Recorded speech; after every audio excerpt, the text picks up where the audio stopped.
the Barnes, Mortlake and Barnes Common and East Sheen ward. To start the evening, I'm going to ask, I'll introduce myself. I'm Steve Mindle. I'm chairman of the Barnes Community Association. I got passed over for the question time gig. This is my reward. So I'd like to welcome you all. Just a couple of housekeeping notes. The fire exit is at the back of the hall and on this side here. If you need to use the facilities, just there behind me here. We're not expecting any fire alarms or anything, so if it happens, please leave.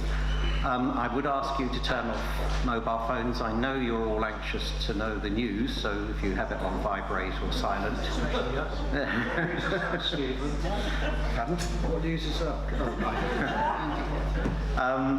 So without further ado, I'm going to ask Councillor Eamon to outline and discuss with us the 20-mile-an-hour proposal, and afterwards I will introduce our councillors, and then we'll start with questions and answers, etc.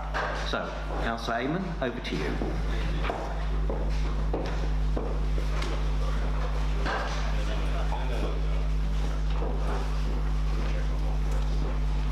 Hear me? Yes, we're on. Okay. So first of all, thanks for coming to the premier political event of the evening, so to speak. I'm going to try and be as brief as I can with the presentation, not least because this is the last one that I'm giving as part of the community conversation series, so I'm probably more sick of it than the residents are, but also because I want to allow as much time as possible for questions and your reflections and to be able to have a bit of a dialogue about it. What I would be interested in, I introduced a sort of novelty at the last community conversation, just to give me a sense, you're not bound by this in any way, but coming into this meeting, in terms of what you've heard about 20 MPH so far, I just wonder whether those who think they're in favour at this stage would raise their hands, and those who think they're probably against would raise their hands. Okay, so give me a sense. There's a balance. Wouldn't say quite 50-50, probably a bit more like 60-40 or 70-30 in favour of the proposal, but let's see how we go. We'll see, maybe I end up turning more of you off than on, we'll see. So let me just say very briefly what we're proposing. So we're proposing to introduce a 20-mile-an-hour speed limit on all the roads in the borough that are directly under the council's control, with the two exceptions being Transport for London controlled roads, which are the A316 and the A205, the South Circular. And I suppose the question that follows from that is, well why? And there are four key groups of answers for why we're proposing what it is we're proposing, which is that total coverage. The first is safety. I'll touch on this in later parts of the presentation. The boards back there reflect this to some degree too. The reason that we haven't gone for a politically easier option of perhaps just applying this to residential roads, which is of course an alternative that we had available to us, is that if you look at the distribution of accidents, injuries and fatalities on our road network, you'll see very quickly, and some of my slides will cover this, there's a very heavy gearing of those accidents, injuries and fatalities towards the non-residential, if you want to call them that, the major arterial roads. So to leave those out would have reduced the efficacy of this measure in relation to improvements in road safety, which is at its heart what we're concerned with. There's a simplicity argument here, which is to say there's nothing really simpler than saying all the roads covered are of one speed, and that's easy for people to understand, it's straightforward, people don't have any sort of cognitive bias that they have to go through to kind of work out whether or not they agree with whether the 20 should be here or not, and therefore make determinations about that. The borough is clear and signposted as such. There's a savings argument here, so I didn't know this until I came into post, but when I sat down with officers discussing the manifesto ideas that we had as an administration, to go ahead with what we proposed, pleasingly, was also a cheaper option. So to cover all the roads in the borough, slightly counterintuitively, is less than half the cost of taking a residential road approach, mainly because the additional costs of signage, because you have to have variable signage that makes clear where you're moving into a 30 or a 20 zone. So to have left out the more major arterial roads would have cost roughly £1.5 million, that's what officers advised me, and the proposal that we're arguing for and that we're consulting on at the moment is less than half that cost, £700,000. And straightforward, which is a an extension of simplicity, but it's to say wherever we would have drawn some sort of arbitrary distinction between 30 and 20 would have been subject to an awful lot of personal representations, we think. That's to say, roads that we would have classified as 30 versus roads that we'd classified at 20 could have very easily had residents living on them who felt that they wanted to be in the alternate classification. So if they were in 20-mile-an-hour limit area, they might have wanted 30, or perhaps more commonly, if we'd have allocated some 30-mile-an-hour speed limit areas, they might have wanted to be 20. And we could have ended up in a very extended dialogue about exactly where the 30s should be and where the 20s should be. And actually, at the end of that process, we could have ended up with a very messy picture, ultimately, of where 20s and 30s were, subject to that dialogue. So there's a simplicity and there's also a straightforwardness to the proposal. I'll rattle through this, but this is just to say we've done some preliminary work so that if we do go ahead on the basis of the consultation, we do know what's going on the road network so that we can benchmark and see how things change with the proposed change. We've monitored speeds at 168 locations, a cross-section of different roads in the borough. Some headline figures there about overall speeds in excess of 24 mph, but also about the average speed that we've picked up, which is 21.9. Just to underline here, because it comes up, that doesn't mean we're looking to reduce speeds in the borough by 1.9 miles per hour, because of course an average covers a whole multitude of different speeds, well in excess of that figure and well below. So, but what it does is it gives you a benchmark to compare with other mean average speeds figures that are available, such as TfL. So if you take the London figure, which I have in a subsequent slide, that's 16.9 mph, that average. So actually, the borough speeds are quite high. Not, I wouldn't say excessive necessarily, but they are quite high, and that's indicative. And what we'd hope, obviously, if we introduce this measure, is that we see those average speeds come down, and I'll touch on that in a minute. It's a detailed slide, but what I really want to focus on is the top line of one of the bullet points there, which is to say, Transport for London data tells us in the last year that on casualties, this borough has seen a 2% increase in the last year. So I'm not cherry-picking figures. This is the latest data that we have from TfL. And if you compare that with the trend on outer London boroughs from the same TfL data, the trend on outer London is a downward trend of 2%. So, these aren't massive percentages. I not want to overinflate them, but I think it's important for us to recognise that in terms of general trend, we're going in the opposite direction to our contemporaries, as it were, in outer London. Again, I won't dwell on this in great detail. If you want to look at any of these slides in more detail, they're available on the council website. But this is an example of some fairly rudimentary analysis, basic analysis that you can do in terms of trying to put some financial benefit on a reduction in accidents, injuries, and fatalities. And what I'd focus on is that if we deliver through this measure a 6% reduction in slight collisions, and you associate the cost of a slight collision of being 22,300 as it is up there, and you take our baseline of 436, you get to a figure, and I'll explain why we picked 6% shortly, but if you get that 6% reduction, you can deliver a saving to civil society of just below £600,000. And that takes no account of any reduction in serious or fatalities on the road network. And you can see a figure associated with fatality being just under £1.8 million. Now, that doesn't instantly flow back in, of course, to council coffers, but it's just a recognition that there is economic data out there to support the case for this and extend it beyond an emotive subject of the sort of personal tragedy element, of course, which is central to this, about injuries incurred and also fatalities on the road network. There's a sort of pound, shilling and pence economic backing to this. A couple of slides in quick succession. I think the second one does better than the first. This one's up there at the back, but I just show this by way of demonstrating that, sadly, if we go ahead with this proposal, Richmond Borough isn't going to be some vanguard of activity in terms of 20 mph. The darker the hue of green on this map, the greater the concentration of 20 mph roads on their network. And the very darkest green that you can see there is if not exclusively 20 mph, is as near as damn it.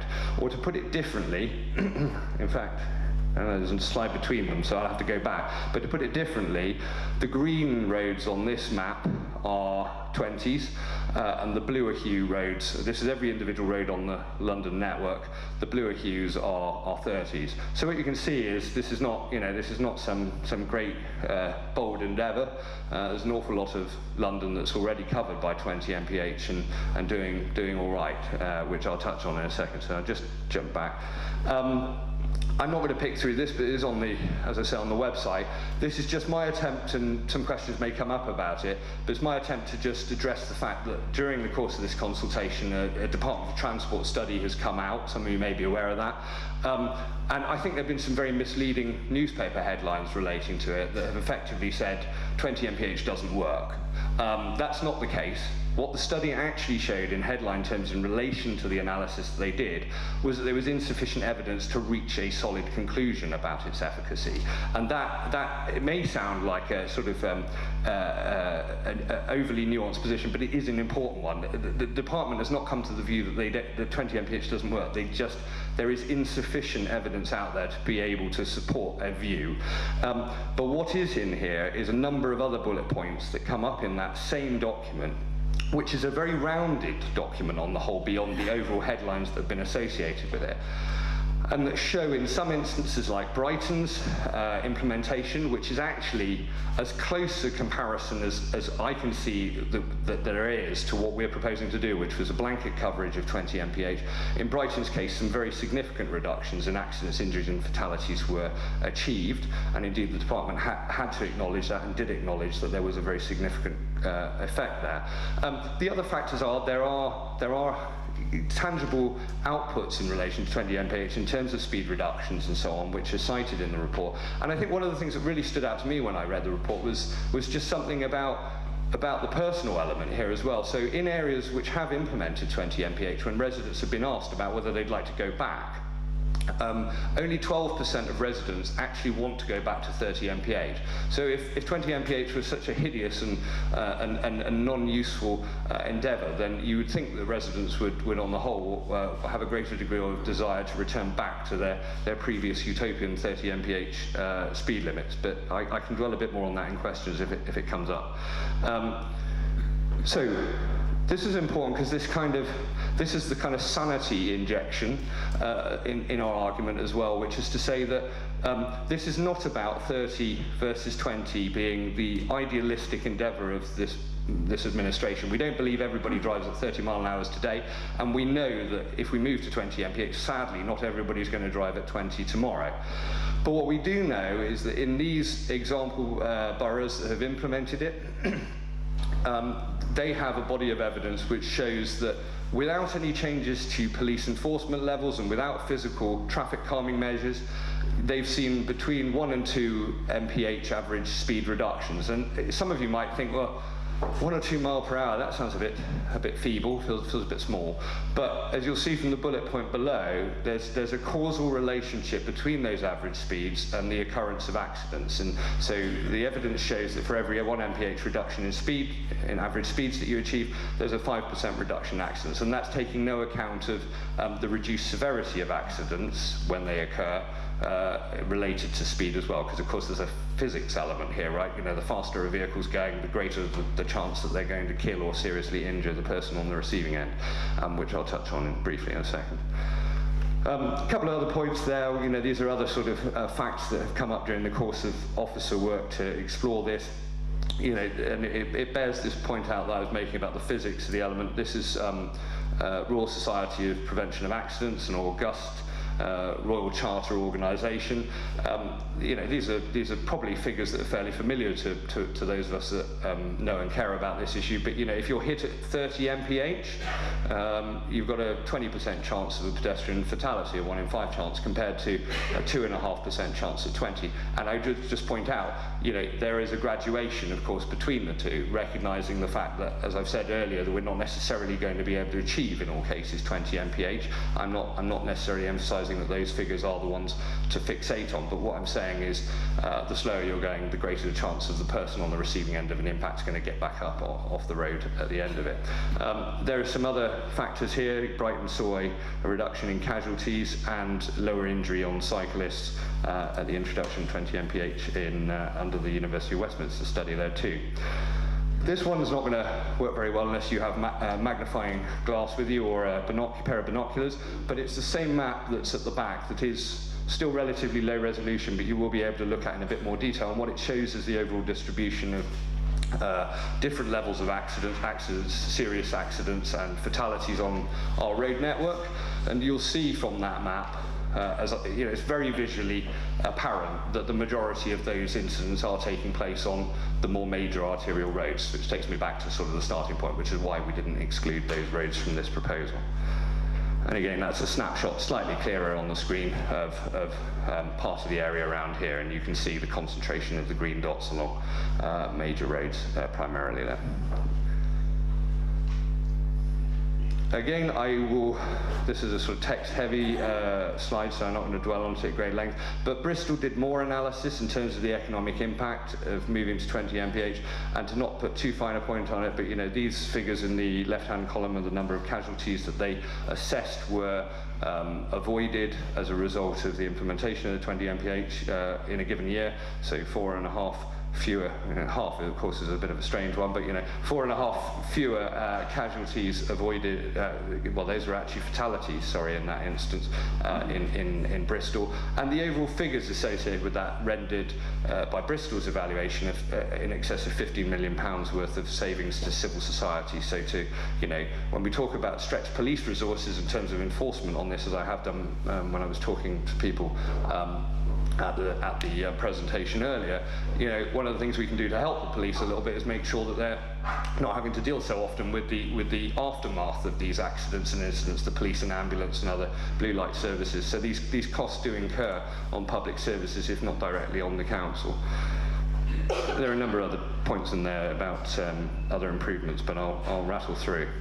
So this is this slide I put in over time because I feel it's necessary to try and up front kind of explain what impact we think this will have on journey times. If you look at the London data, the TfL data again, I was rather surprised by this, but 2/3 of journeys taken by car in London are actually less than 5 kilometres in distance, and I've put the imperial measurement in there so that you're comparing, we can compare apples with apples, but and 1/3 of all car journeys are actually less than 2 kilometres, so not 1/3 of the top figure, but 1/3 of all journeys are less than 2k. And so what we can do with some basic maths there is say, well, if you take those upper limits of 5 kilometres and 2 kilometres, and of course not all the journeys within those are going to be of that length, they're up to that length, you're talking about, for those 1/3 of car trips, you're talking about an extra minute maximum. That's from turning your engine on, going flat out 30 from the moment you turned on your engine. I'm not sure many people have a car that will do that, right to the end, turning it off, and the same at 20 in both cases. You're talking about, in relation to those 5 kilometre distant journeys, you're talking about an additional 3 minutes. And what I would say to residents is, because that's not a real-world consequence, sadly in many cases for those of us in cars, when we feel we have to be, of course achieving those speeds universally is not the case. You do have traffic lights, you've got junctions along the way, you've got congestion. So the magnitude of that difference is even less than the amount we're assessing here. That's kind of like that's a paper-based analysis of an upper limit. In truth, I think what we're saying is, for the vast majority of people who travel around this borough in their own cars, they're not going to notice any meaningful difference at all in their journey times. And you can see that from the London average speeds there. So what's our, this is just to underline the point I've made, I think, in the presentation, but what's our realistic expectation? Well, our realistic expectation is based upon an acceptance, and it will come up, I dare say, in the questions I get here, about that we are not going to get some massive injection of new enforcement as a result of this proposal from the police. So what we're saying is, realistically, if we go ahead with this proposal, is we're expecting an overall reduction in speeds in this borough, because 20 mph has been demonstrated to have self-enforcing characteristics which do bring down those speeds. They may not bring them down as much as I might like, they may not bring them down as much as residents as a whole in the borough eventually may not like, and we may have to look at further measures in due course if residents support them. But there is a strong body of evidence that a like-for-like enforcement regime with a move from 30 to 20 brings about these 1 to 2 mph reductions of speed, and that's the basis on which we're suggesting we go ahead. A couple of quick slides, summary, one about air quality. There are a number of different takes on air quality, and of course air quality contributions are multifaceted. It's not all about nitrous oxide or about CO2 or about fine particulates, but what we do know, a couple of things. So I've run into, during the course of pre-consultation, I've run into 2 leading air quality academics, one in Borough who was visiting to give a talk about air quality in the Borough from King's College London, and another from the University of West of England that I met as part of a conference I attended. And I asked them both before we consulted, what's your august, your informed view as an academic on air quality about implementation of 20 mph? What's it do to air quality?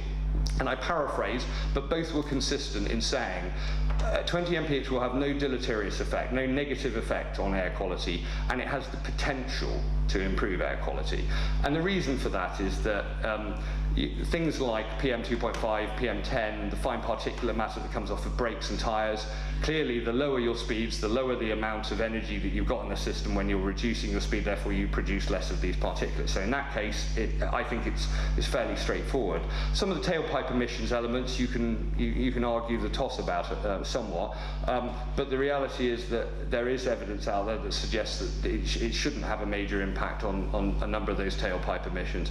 And the other factor that I think is critical, because actually acceleration and deceleration are probably more important factors than a continuous set speed. And of course, accelerating to a higher speed it has more emission output. But the most critical factor in relation to air quality is that the evidence shows that where 20 mph is implemented, you create a less hostile road environment. More people are willing to walk, more people are willing to cycle, they're willing to take to a modal shift. And for every person that has chosen to walk or to cycle or take a different form of transport from a car has an instant air quality impact. And so, so I think core to my absolute certainty, I go as far as to say that air quality will have a beneficial impact, and it certainly won't worsen, is that there will be a shift. People who presently don't feel that the road is safe enough or a pleasant enough environment for them to be on their bike or walk will find the environment that bit more hospitable. And to make that point, we've seen in places that have implemented this, like Edinburgh, a significant uptake in cycling to schools and other elements as a result of 20 mph. Just one, I think there are only a couple more slides, but one on Bath, because it might come up, so I just sort of headed off at the pass. Bath was cited, I think, in the Times article in relation to the DFT report as being the sort of, the bogeyman that proves that 20 mph doesn't work. And I get out there that the reason that we haven't sort of looked at Bath and suddenly said, actually, hold on, this is a bad idea, is because Bath was a different model. First of all, Bath is not a London urban environment, but actually more importantly, Bath went ahead with something called 20 mph zones, and that might sound like semantics. What's the difference between a zone and a limit? And not to bore the room to tears, but zones are, generally speaking, smaller. And they have physical traffic calming measures associated with them. And what Bath's study showed in broad summary was that actually there were some issues with these smaller 20 mph zones that they'd implemented and the interactions between 20 and 30, and there were some increases in accidents relating to that. But in core, in their 20 mph areas, there were reductions. So let's not compare Bath with what we're proposing here, because it's not a fair comparison. We're proposing a 20 mph limit without physical traffic calming measures, and we're not going to add to the confusion of variable speed limits on the whole through the proposal. So that's it. I tried to be as quick as I can. I apologise if it went on a bit longer than I originally envisaged, but now over to you for questions. Thank you very, very much. I think it was very illuminating. So as Councillor Amon has said, we can now ask for questions from the floor regarding the 20 mph limit only. At the end of that session, we will then revert back to the conversation and widen it. So is anyone out there got a question for the councillor on this particular subject? Yes, sir. Hold on 1 minute. A microphone will be brought to you. There we go.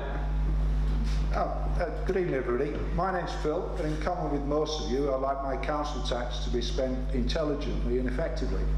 And I became concerned about the policy of 20 mile an hour when the council checked the speeds on the roads in Northbound, and then finding that people were generally driving responsibly, and the average speeds were around 18 miles an hour, they still went ahead and enforced the 20 mile an hour limit. I think money was then wasted on unnecessary signage and ugly graffiti on the roads. From the council's leaflet, I know their own pamphlet says no worsening of air pollution levels. Their research carried out on behalf of Cross River Partnership used estimated and not actual tailpipe emissions. And cars are taking the rap for air pollution, but there seems to be an elephant in the room. Every minute, an aircraft passes overhead, giving out pollution equivalent to 10,000 cars. Now, reduction in accidents.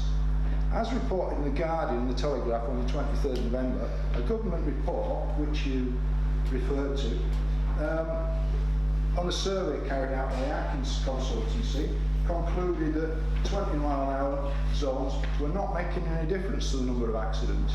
And I quote from the report, "There is insufficient evidence to suggest any significant reduction in crashes or casualties." And research suggests that blanket 20 mile an hour zones dilute the speed limits, effectiveness and compliance. And about the Bath one, in the Telegraph on the 17th of December 2017, Bath and North Somerset Council reported increased accidents in 20 mile an hour zones, but having spent £800,000 on implementing the scheme, they couldn't afford to reverse it. The speed limits that exist are a compromise between safety and the need for people to move around with their own vehicles. And accidents tend to be blamed on the motorists, but whose fault is it if a pedestrian walks in the road, as you see nowadays, not looking, headphones on, and looking at his mobile phone? The consistent landscape of 20 mile an hour seems that we're blindly copying our neighbours. Yes. Sorry, excuse me. Is there a question at the end of this? Well, I'll conclude three things. The air quality reduction, the evidence is dubious. Yeah. Reduction in accidents, nothing significantly better, could make things worse. Slowing traffic down could make a bad transport situation worse. Okay, you're spending money on this, but what do you think the cost could be to the local economy? Policing the scheme, there are already insufficient traffic police to enforce the existing speed limits and the traffic regulations. So why are you bothering? Okay, so I'll try and address a number of the points. Whether I capture everything, I doubt. But so I think the first thing to say is that I will hone in on one of the points you made. I do disagree with you on this one, absolutely, I'm afraid to say. So when you mentioned the pedestrian with their earphones in walking out on the road, the reality is that when they're in a conflict with a metal box, they're the one that dies, or they're the one that gets seriously injured. So I am on their side, I'm sorry to say. I do prioritise their health and their safety over the car. So in relation to the points you made, so I think I addressed... But, well, excuse me, let me do my best to address that point in a number of the others that have been made. So there is, for me, looking at the evidence on this, I think there isn't much of a downside here. There's potential for an air quality improvement. There is evidence for road safety improvement. If it saves one life, personally, I would argue that that's worth doing. I think there are no physical traffic calming measures that we could deliver for this sum of money that would deliver the same level of return, proven return on on road safety that this has got. And to that end, I think it's worth pursuing. What I should say on sort of value for money is that this project is being paid for by Transport for London funding that we have effectively agreed with the Mayor of London, and therefore isn't actually coming directly from Richmond council taxpayers in that direct sense. And to that extent, it seems to me a sensible use of money, because the truth of the matter is, if we don't find a use of this money in this financial year for the priorities of the Mayor, which are primarily about air quality and road safety, then we have to give the money back. And so we will have missed out on £700,000 worth of expenditure from the Mayor of London. So this seems to me, be a folly for us to not use that sum.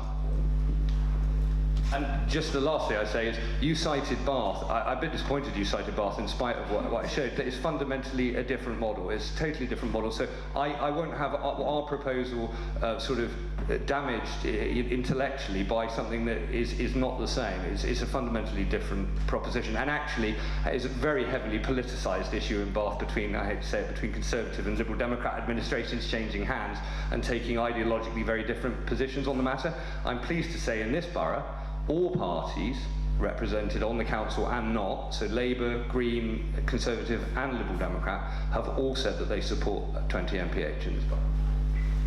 Thank you.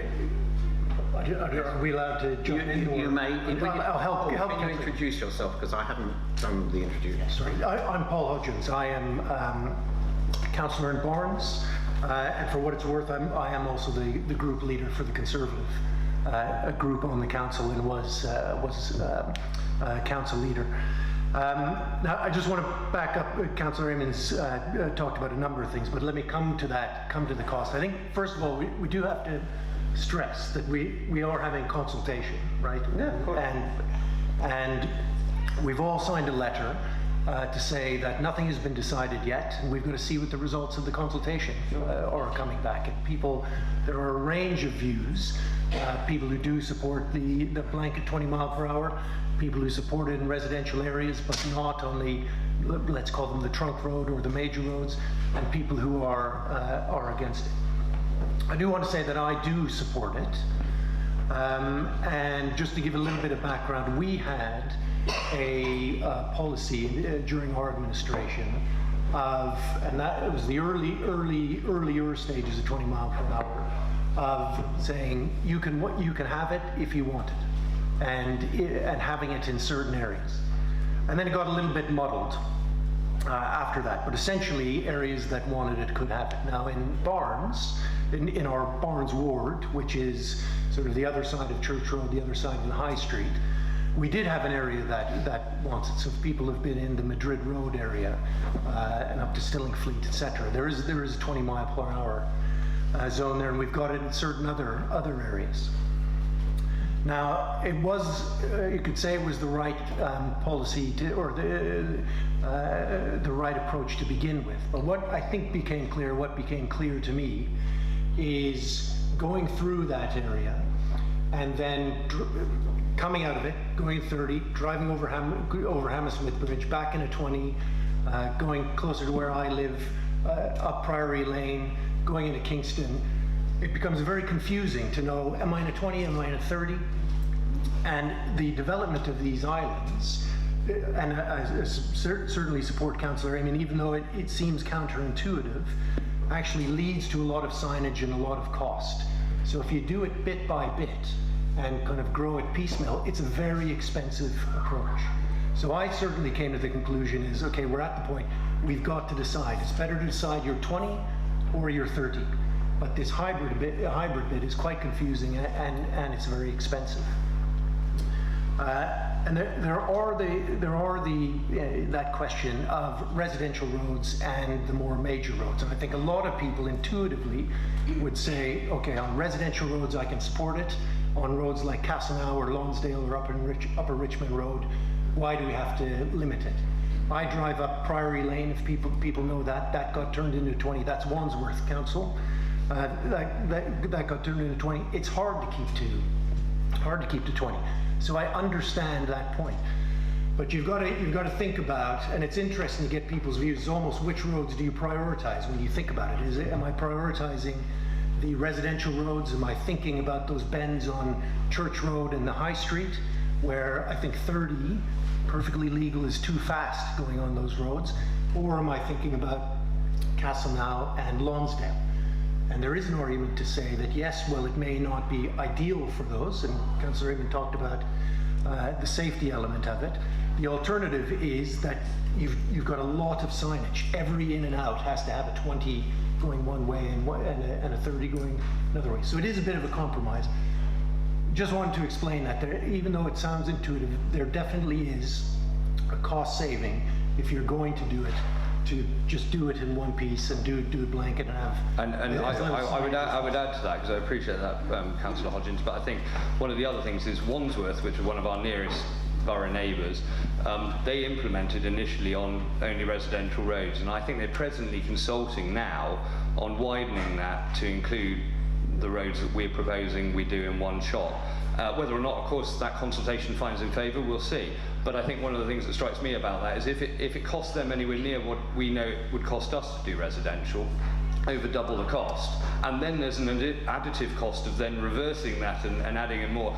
It didn't make sense to me, it didn't make sense to this administration to propose something that was more expensive, both the first time of asking and then subsequently at a subsequent rollout if it then occurred, and was less efficacious in terms of road safety. Yeah. But to repeat again, you know, it's a consultation. You've got to make your views known, and you've got to see what people say. When does the consultation end, gentlemen? 21st of December. Thank you. Right, another question. There's a gentleman down here in the front who had his hand up. Is it open to general discussion? No, this is only on 20 mile an hour. Yeah, this is under 20 mile now. Yeah, yeah. It's just. Question. Yeah. I mean, It's a question on 20 miles an hour. That's what we're after. I support the 20 mile an hour zone on the residential roads. We have it in quite a number of areas within the borough anyway. So this argument about cost is maybe not quite as strong as it might be, because it could be brought in. And there are a number of objections to having it on the major roads. Firstly, it is a fact that fuel consumption goes up when you're driving at lower speeds in lower gears. So therefore, there has to be higher emissions at that time. And obviously, when traffic is very congested and moving along slowly, that's when the main emissions are. But if they're forced to move more slowly, and may bunch up at times when traffic conditions are lighter and could be flowing more, then emissions would be greater than they might otherwise be. There is also the fact that it's got to increase bus journey times at less busy times, because if the buses are restricted to doing 20, well, I know it sometimes, you know, later on in the evening, I thought they're probably going over 30, but certainly doing at least 30. So if they've got to slow their speeds down, that's going to increase the bus journey times. Okay. It could have the to stop you there. consequences of moving traffic from some of the main roads to the TfL. Excuse me, sir, I must ask you to stop now. Which are already amongst the busiest roads. Excuse me, in I must the ask you boroughs. to... Can you kill the mic? Do you have a question? So I'll quickly respond, and we'll move to the next question. So look, there are elements in relation to air quality that are imperfect, and if you take a steady state speed of 20 versus 30, in some car cases that will increase some tailpipe emissions, but that's taking no account at all of the acceleration and deceleration elements, which I mentioned. So we're not in static speeds around the borough, or consistent speeds around the borough. We stop at traffic lights, we stop at junctions, and we accelerate to the speed we can get to. So having a lower speed actually decreases the amount of tailpipe emissions during acceleration periods, because you're actually having to accelerate to a lower speed. And the point I make about PM 2.5 and PM 10, those fine particulate matters, is also strongly held. So and personally, look, I understand that you have a view about air quality. All I would say is I feel I have to be led by the academics who I've spoken to, rather than by people who sort of gut feel about this. But you know, at the end of the day, you'll make your own judgment. Your point about bus times. Well, we've had conversations with the bus providers, and we're confident, and the bus providers haven't voiced any particular concerns. If there are any impacts, adverse impacts at all, that we can tweak signals and so on in the borough that will offset any reductions in their transit times. And if it was such a fundamental issue to London's bus network, all of the boroughs that have 20 mph predominantly on them would be having major issues with their bus network, and I've heard no examples of such. Right, I'll take two more questions. Gentleman at the back. Most of the areas you've cited don't have 20 mile an hour zones on the main road. Excuse me, sir. Shall I just start talking? Yes, please. So thank you, Councillor Eamon and Councillor Hodgins, for your speeches before. I'm all for any initiative which has a clear benefit. Spending whatever money is needed to have that clear benefit. If there's a good return on investment, spend whatever it takes, right? There are no clear benefits. There's insufficient evidence with the DFT. The study I think it was the researchers you talked about had potential to improve air quality. So the question is, you talked about Bath not being a fair comparison because it's not a London urban space, and I get that. But your only stats that you had up there were about Portsmouth, Bristol, Edinburgh, etc. Do you have fair comparisons for London boroughs which have done this borough-wide? So yeah, I mean, there was a slide back here which showed the speed reductions achieved by, what was that, 6 London boroughs. So great. There's a clear speed reduction from 20 mph. So the follow-on question from that, there are only no more than 2 miles an hour. So in Wandsworth, average speed reductions are between 1 and 2 mph. Great. So do you have comparison stats then? For example, there's a lot of stats here about going from 30 to 20. The impact of nitrous oxide from 31 miles an hour to 19, that's a 12 mile an hour reduction. Do you actually have comparison stats for a 1 mile an hour reduction? The data that we've used, right, on air quality, we haven't got an in-house, air quality analysis team. I wish we had the resource for... So if the numbers are only changed by 1 mile an hour, these are stock figures that relate to peer-reviewed academic evidence that's out there. But in your own statement, you say things aren't a fair comparison, like Bath is not a fair comparison. Well, I said actually... These are not fair comparisons. You asked multiple questions. So let's take Bath. The reason I said Bath wasn't a fair comparison, and I did touch on the fact it's not a London urban area, but the reason I said Bath wasn't a fair comparison was because it used zones and not limits. Agreed. So it's fundamentally about different. Fair comparisons in general. Okay, so my argument to you on fair comparisons would be on speed reductions. There are 6 London boroughs in this presentation. Great. There are more that have implemented to show speed reductions. So there is a 2 miles direct... an hour, so all the stats up here should be for 2 miles an hour reduction. But the reality, what I'm trying to point out to you is that the evidence that exists in relation to air quality and so on is not all predicated upon the evidence that shows a 2 mile per hour reduction. So do you have fair comparisons for these stats then? But what I said For 1 mile an hour reduction. to you to broaden the scope on air quality, which is what you're challenging me over, is that you raised air quality. 2 leading air quality academics have told me it will have no adverse impact. And if you can point me to any evidence that shows that it has had an adverse impact, I'd be very interested in seeing it, because I haven't. So I opened with it, if there's a clear benefit, I'm for anything, but there isn't any clear benefits for this. Well, allow me to counter you. There is a clear benefit because there is proven reduction through self-enforcing 20 mph in speeds, and the relationship between the reduction in those average speeds and the overall accident levels and seriousness of incidents where they occur is proven. I disagree. Right, have we, and I'm just going to ask the floor, is there another question? Right, hold on, we can't hear you. Right, the gentleman up there, please. I think it's one question at a time. My question is given that the worst conditions in relation to accidents, given the mix of people that are moving around our shopping centres in the borough, there ought to be a particularly strong argument to persuade Transport for London to introduce a 20 mile an hour limit on those sections through those mixed-use areas, such as the Upper Richmond Road and East Sheen, because of the multiplicity of different activities and different speeds. And there are examples of part of the Transport for London road network where they have accepted a 20 mile an hour limit. And it would also save on signage. So why are we not pushing TfL? Well, so actually the reason we're not pushing is because we don't have to. Transport for London, before we undertook this consultation, are already committed as part of the Mayor of London's Vision Zero strategy to make all of the roads within their direct control, so the 2 roads that we cite that are out of scope, 20s, I think by 2020, if my memory serves me correctly, or 2022. So those roads are going to be 20, and actually, I'm glad you raised it, because it's an important argument, because otherwise the risk is that the two really major arterial roads that run through our borough could have 20 mile an hour speed limits on it when all of our road network has 30 on, which would be very odd indeed. Well, it would be nice to think that the timing could be coincident, wouldn't it? I think there'll be broadly comparable timescales. Right, thank you very much, Councillor Amon. We're now going to go to the conversation side of the meeting. So I'm going to ask my councillor panel if they'd like to introduce themselves before we start asking questions. Starting with Seamus. Good evening, everyone. My name is Seamus Joyce. I'm the Conservative councillor for Sheen. And I'm Mona Adams. I'm the Liberal Democrat councillor for Sheen. Lived here for, oh my lord, 35 years. So qualified to talk a little bit about Sheen and certainly care about it. Good evening, everyone. My name is Councillor Rita Palmer.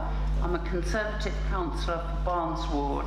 I have been for 12 years and I'm still learning about where I live, but I do feel I know quite a few of the issues. And Paul, or Adrian. Hi, I'm Councillor Athol Brandreth. I'm a Conservative councillor in Barnes Ward, and I can nearly compete with your 35 years in Barnes, but I grew up in Barnes and love it and continue to live here. Are you going to introduce yourself, Stephen? No, I've done that. Okay. Evening all, my name's Paul Avon. I was first elected in 2010. I'm a Conservative councillor for Mortlake and Barnes Common.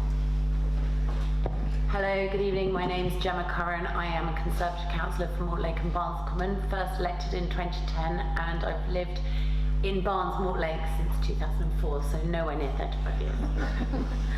Hello, and I'm Councillor Alice Bridges-Westcott, and I'm the Liberal Democrat councillor for Mortlake and Barnes Common, and I was elected this year. Thank you, councillors. Right, we now come on to pre-submitted questions. So is Henry Blythe here, please?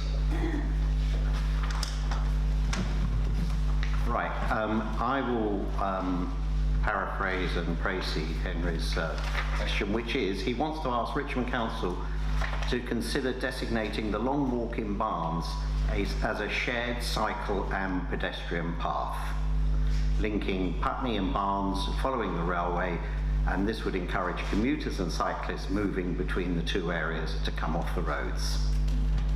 Who would like to take this, gentleman? So that's the Long Walk in Barnes. I think it's Gemma's ward.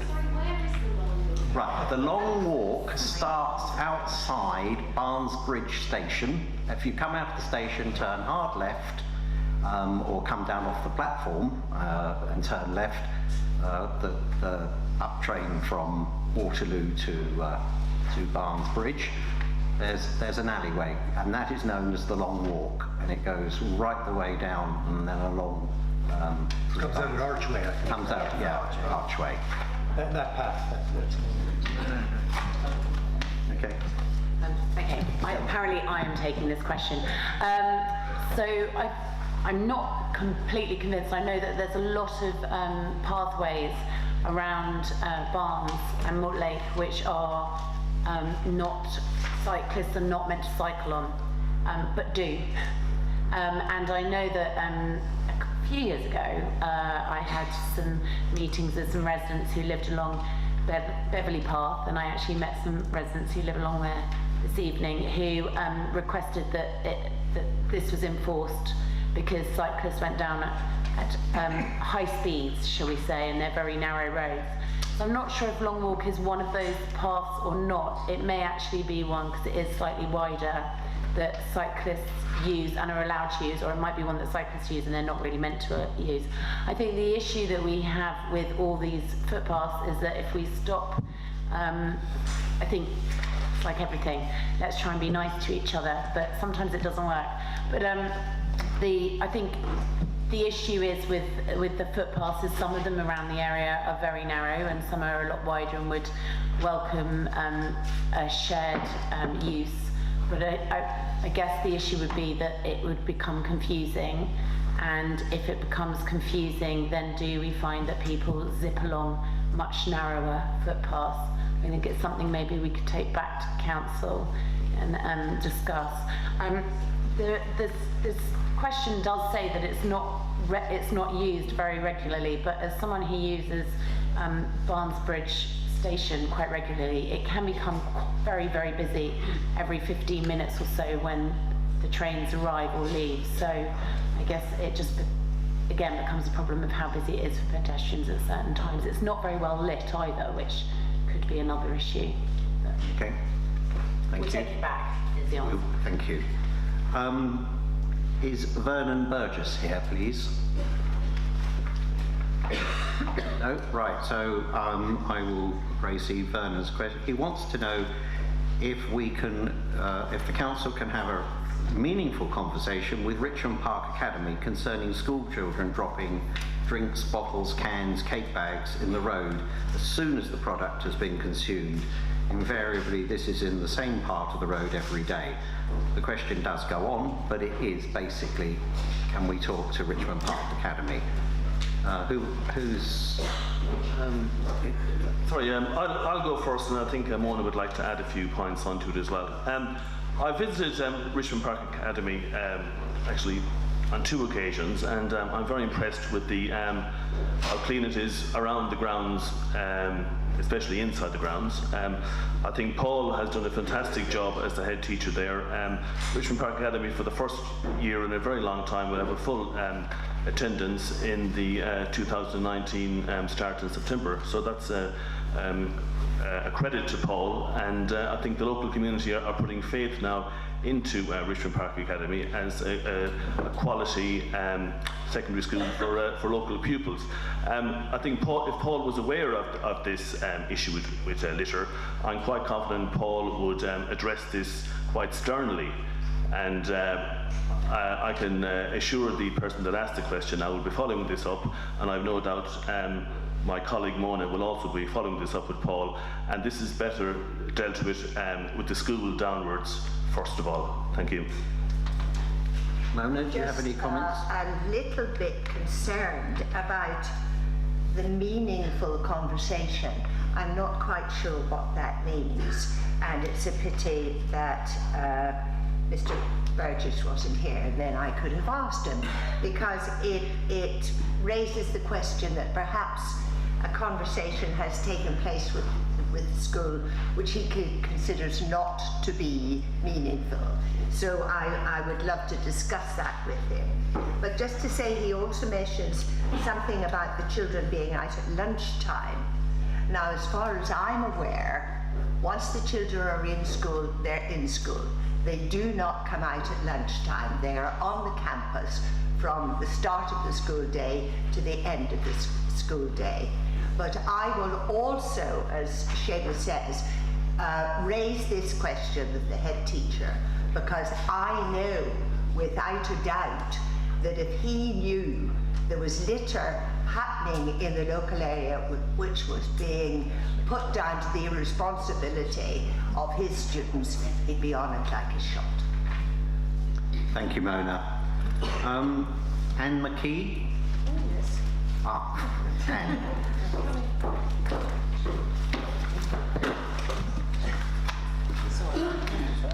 Thank you. Good evening. Can the panel clarify what is planned, if anything at all, for the reduction of the bus 209 and subsequent rerouting of the bus 485, as well as provide reassurance that the bus 419, intended to be renamed bus 110, will continue to serve the Castleknock estate? Thank you. Can I, Chair? No. To the 419. Can I just stop there? Is William Mortimer here? Right, the reason I ask is William has asked a very similar question, and I'd like to bundle it into the answer for this one. So he wants to protest against plans to drop the 419 route between Richmond and Hammersmith via the Castleknock estate in North Barnes. There's nothing on the website by way of a formal consultation, and there most certainly should be. William then goes on to plead the case for the residents living on the estate and how important the bus is. So in the first instance, Rita, I'm going to ask Afra, who has been working on this project, to give a definitive answer. Okay, thank you. So thank you for your question, Anne. There are 2 bus routes that I think you've talked about. I'm going to cover first of all the bus route 419, where there is currently a consultation which will involve renaming it to the bus 110. for the section in Barnes, we have had reassurance from TfL that there will be no change to the route that the bus takes. With the only change will be that it will be called the route 110 instead of the route 419. That has been confirmed through the council, and Zach Goldsmith also met with TfL and they have confirmed it with him also. And I have even been asked whether the bus stop will change in Hammersmith, and have been given reassurance that the bus stop that currently is used for the 419 will continue. The only change will be that it's called the 110. If we hear anything to the contrary of that, we will let everybody know. The other question Anne was raising is to do with the 485 bus. There was a consultation earlier this year that was talking about increasing the frequency of the 485 bus. For those who don't know, it runs from Barnes into Putney. Because we have issues currently with Hammersmith Bridge, there is a limit to how many buses can travel over that bridge well, at any time, but specifically in peak hours. We are at the limit of the number of buses, unfortunately, that can travel over the bridge. You are only allowed one bus in each direction. So if you were to increase the frequency of any bus, and that includes the 485, that currently travels over Hammersmith Bridge, you can only do so by reducing another bus frequency. And the consultation proposed that if you want to increase the 485, you would need to, for the time being, reduce, they were suggesting the 209 in the consultation. This consultation has happened. I have emailed TfL to try and get clarity. The Barnes Community Association have emailed TfL to try and get clarity, and our MP, Zach Goldsmith, raised it again with TfL when he met them last week. They still have not consolidated the consultation responses and are still not giving us any answers on that. We will continue to press them on it. People obviously have different views on that, and we want to hear what they are. There are some positive elements to having east-west connection, but obviously, you know, Richmond Borough, we actually have increasing bus usage, and as far as we're concerned, we'd like to see many more bus connections because it's a great way for people to travel. Yes. Rita. Thank you. I've been contacted in the last week or two by a lot of residents in Barnes who are very concerned from what they picked up on the website about the route 419. And I have reassured, for instance, the Mears Residents Association. I spoke to their chairman that all the residents there were quite concerned. Now, as Councillor Brandreth has already said, I've actually got an email from the council officer on my iPad confirming that the 419 will not, it is not the intention, it will change its route and go down Castle Mill. And I'd like to reassure you, Anne, that when you're talking to residents, you can confirm it will carry on in its same route. And if ever there was any proposal to change this Hale and Ride bus that goes around the Castle Mill estate from Hammersmith up, goes up Lonsdale Road and then winds its way all round the estate, if ever there was a proposal to change it or stop that bus route, I would be the first one to campaign. It's a pity Mr. Mortimer is not here this evening, because I share his views, I know the site very well, and I know the needs of the people. It is an area of nationally recognised deprivation.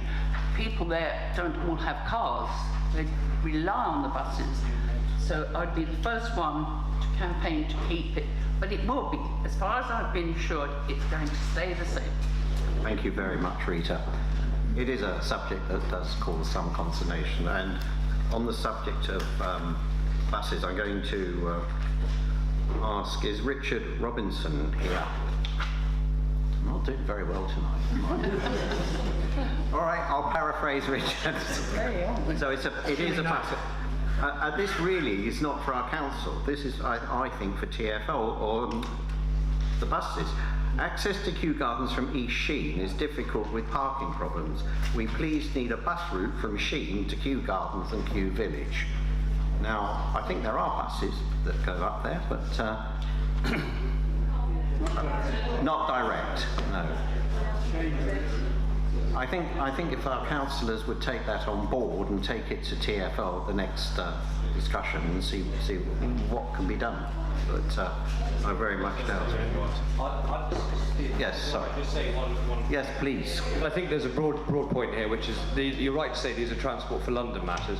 I quite happily will go and talk to TfL, as we do, about a whole range of different bus routes that residents would like to see introduced that don't exist. The challenge is, I just contextualise, is they're making very, very significant cuts to the overall bus network, relating to the previous question. And what I would say is that, do take a look if you haven't responded to the consultation, because it has been extended. The consultation is still live and is, I think, until the 6th of January, still available for comment. So in relation to the general changes they're proposing, but I think it will be challenging, I'll just be honest, I think it will be challenging to get additional services introduced. Thank you. Can I add to that, Councillor Eamon? The one thing I do think that TfL needs to do, and they're not very good at it, and it relates to Howard Potter's question, the next one, in terms of development. The Mayor is pushing and setting very ambitious targets for development across London and expansion across London. And you get specific instances like the brewery, which we're going to come on to, but that is not the only area where there's going to be development here, and it's the same for other London. Whatever resources they have, TfL is very good at taking a piecemeal approach of looking at an individual bus route and saying, do we add to that or do we take away from it? And yes, they are, like everybody, facing challenging financial times. But I think what they've got to do, and I think what we'd all agree that we've got to impress on them, is that as we get this development, we've got to take more of a strategic view of what public transport looks like in our area, what these bus routes look like. Whatever their resources are, they've got to continuously review, are those the right routes as we get more development?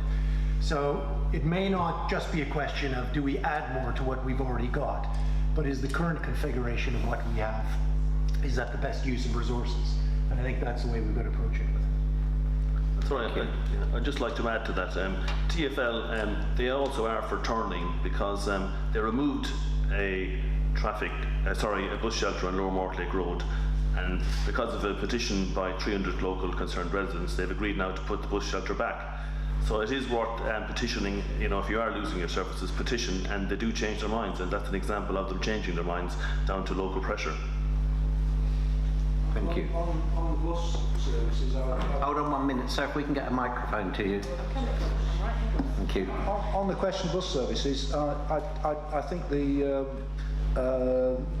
question of the 20, I think it's a 22 bus, which I think more could have been made of that, because that would have helped a lot of people, and TfL just gave excuses and said, oh, it's a double decker, we can only stop it in Potley, but that would have got people out of their cars in Barnes, particularly my neighbours who've got to take their 3 children by car every morning to Parsons Green. I mean, if there was that bus, that would get those people out of their car.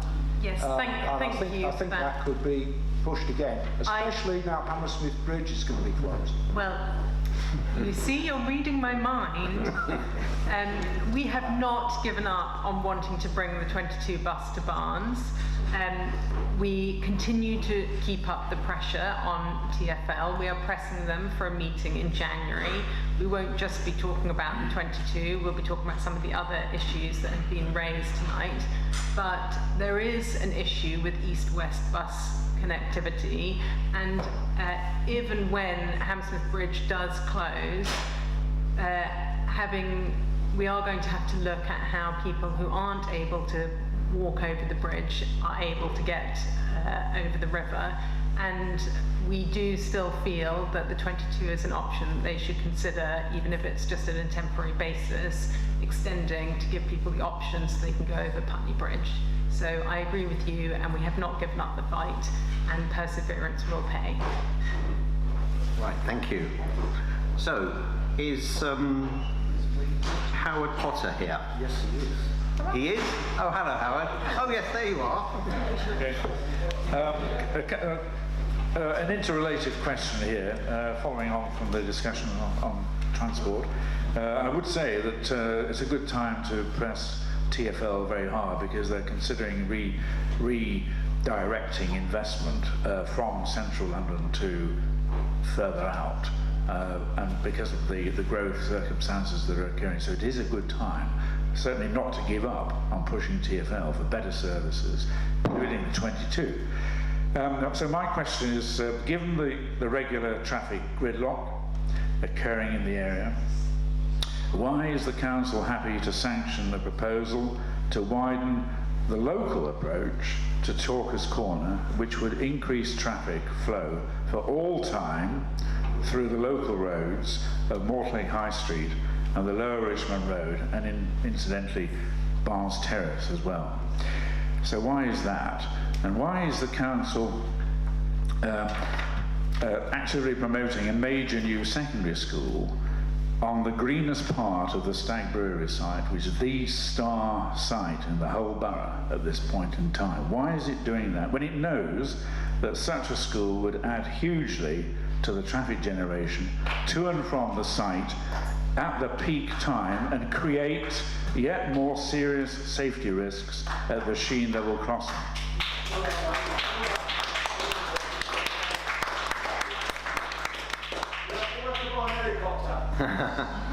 Good idea, sir. Paul Avon will take this question. Yeah, Howard and I know each other, and we've had a long-running discussion ever since the Stag Brewery started to become a reality some time ago. Just in terms of procedure, I doubt Councillor Curran will speak because he sits on the planning committee, and obviously you can't go into the planning committee with a prejudiced view, so she won't be saying anything, I'm sure. Councillor Bridges-Westcott, you'll be adding to this. So let me take the points in terms of Chalkers Corner. Howard, you know my views on this, but I have to say the council hasn't sanctioned anything yet. It's a planning application, and that process is ongoing. We don't know. There is no conclusion to that. So, to be fair to the council, they're free to put in that planning application. You know my views. I'm totally against that for two main reasons, and I'm allowed to say that because I won't be sitting on the planning committee, although I will be appearing to share my views with councillors. It's the wrong solution. It won't solve the problem it's set out to try to achieve. I think it will suck in traffic, and frankly it's not radical enough. So I think enough people know my view on that particular application. I think it's horrendous, and most importantly the effect on residents at Chertsey Court will be utterly appalling. The poor people there, in terms of having yet more traffic potentially, and the effects of their health. We've talked about pollution tonight, and I fear for their health in terms of their proximity to yet greater traffic. So I'm against that. That's on the record. I've already put in some time ago, a few months ago, when the applications went live, my views, and I'm firmly against that. But there is no conclusion to that, just to be fair to the council. I mean, in terms of a general update, I get many emails, where are we with the Stag Brewery, Paul? I ask officers, it's a quasi-judicial process. I'm sure people in the room who know far more about it, that the process than me, would agree with that, and conversations are ongoing between the applicant and planning officers. Again, there is no conclusion to that. So I know as much as you, Howard, and others in the room. I don't have an inside track because it is a quasi-judicial process. So I'm sure that'll be one of the questions tonight. Where are we with it? We're no further forward while the process is ongoing between the applicant and planning office. I think people would agree with that, wouldn't they? Thank you, Councillor. Okay. No, I think Howard had some more questions. Why would the council be promoting a major new secondary school in the greenest part of Stagbury? Again, Howard and I, and others I'm sure in this room, we've had this conversation over the past 2 or 3 years. It's not a great site for the school, I'll be the first one to admit that. Of course it isn't. But unfortunately, we live in London where space is at a premium. I mean, we've had to resort to putting a school on the Aldi supermarket, haven't we, Paul? That's right. You know, I mean, that gives you an idea. So I'll be the first one to say, I live here, as most of you know. I don't particularly want a school here, but as much as some people in this room do. But I have a responsibility. If I've always been led by the data, and in terms of the possibility of where a school can be sited. When we were going through this process a couple of years ago, I specifically asked officers, is there any other possible site on this side of the borough where a school could be placed? And we went through this process, and we're not going to go through that again, but there are compelling reasons why no other site is suitable for a school. In terms of the need for a school, I know some people are against it. I know there's many who are for it. But the fact is, I've always been led by the data. It's as simple as that. That if we need a secondary school, and I've been told by relevant officers that we need a school to provide education for our children, then we have to do it. It'd be an absolute disgrace if we, just for political expediency, said, no, we don't need a school. It's a statutory obligation to provide education for our children. So until the data changes, then I'm afraid I'm still in favour of the school. As many of you who have met me before and we've had the discussion, and I'm for the school. We have to provide an education for our children. With the new Lib Dem administration, I'm sure one of the things which they have done is reassess this in terms of looking at the data. Do we really need that school? And my understanding is they've come up with the same conclusion. So this is two different administrations have looked at the data and they've come up with the same conclusion that we need a school there. So again, I'm afraid I would reluctantly disagree with you there, Howard, but again, you know my view on that. Alice, do you want to contribute? Yeah, I'm just going to jump in on point 2, actually. So I had, and actually many of us on this panel had a meeting with officers on Monday again to discuss this school, and a lot of really in-depth questions were raised. I mean, I think the officers in their defence did try and sort of just explain it in layman's terms as well to sort of really simplify it down. And you know, we raised a number of questions on, for example, you know, Brexit, you know, are we going to have suddenly a load of people moving out of the borough, are we going to need it? So, you know, we went into detail, and I think my colleagues here will confirm that. But again, the data was showing that, yes, we do need this school, and this is where it's going. Now, obviously, one of the things that they did also say was it's got to go through the planning application, so it's got to go through the planning process. And obviously, there are questions around the playing fields, so obviously putting in your thoughts into the planning application process, and obviously as councillors we'll be talking about the playing fields as well. Thank you, Alice. Well, can I say, as the local Lib Dem councillor who has had... What am I? who has had... Thank you, Alice. Who has had many years of connection with both our local senior schools, both Christ and RPA, and am very interested in particularly state education, that there are signs, data which is being produced, which is worth consideration, which shows in fact that the case which seemed to be rock solid when the figures were first produced for secondary school on the brewery site, are not so rock solid. And I would urge the council and my colleagues to look at those figures before making their decision. Now, no decision has been made. My fellow councillor is absolutely right about that. But there is new data being presented, which I have to say is changing all the time.